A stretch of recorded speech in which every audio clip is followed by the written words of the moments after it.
നമസ്കാരം, Aroor vision news ചാനലിലേക്ക് സ്വാഗതം. ക്ഷേത്രഭൂമിയിൽ സ്വകാര്യ വ്യക്തികൾ കയ്യേറി വഴി നിർമ്മിച്ചതിൽ പ്രതിഷേധിച്ച് നാമജപ സമ്മേളനം. വാർത്തകൾ വിശദമായി.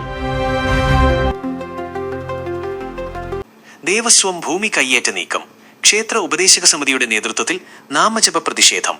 വഴിയുടെ മറവിൽ ദേവസ്വം വക ഭൂമി പുറമ്പോക്കാക്കി മാറ്റാനുള്ള നീക്കത്തിനെതിരെ പ്രതിഷേധം ശക്തമാകുന്നു.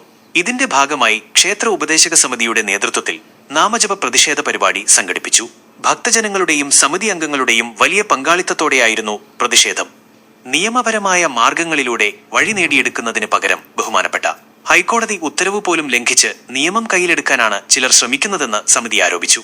ഈ ഗൂഢനീക്കത്തിനെതിരെ ശക്തമായ നിയമ പോരാട്ടവും പ്രതിഷേധ പരിപാടികളുമായി മുന്നോട്ടു പോകാനാണ് ഭാരവാഹികളുടെ തീരുമാനം. പ്രധാന വിവരങ്ങൾ. കോടതി ഇടപെടൽ. ഹൈക്കോടതി ഉത്തരവ് ലംഘിച്ചതുമായി ബന്ധപ്പെട്ട് തഹസീൽദാർക്കും വില്ലേജ് ഓഫീസർക്കും കോടതി നോട്ടീസ് നൽകിയിട്ടുണ്ട്. 10 ദിവസത്തിനകം വിശദീകരണം നൽകാനാണ് ഉത്തരവ്.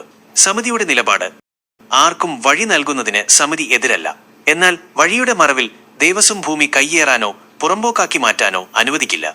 നേതൃത്വം നൽകിയവർ: നാമജപ പ്രതിഷേധത്തിനും തുടർന്ന് നടന്ന വിശദീകരണ യോഗത്തിനും ഉപദേശക സമിതി president Radhakrishnan Nair, vice president Ashokan, secretary VN Ashokan, Rajeev KR, Suresh Kumar, Yatheesh എന്നിവർ നേതൃത്വം നൽകി.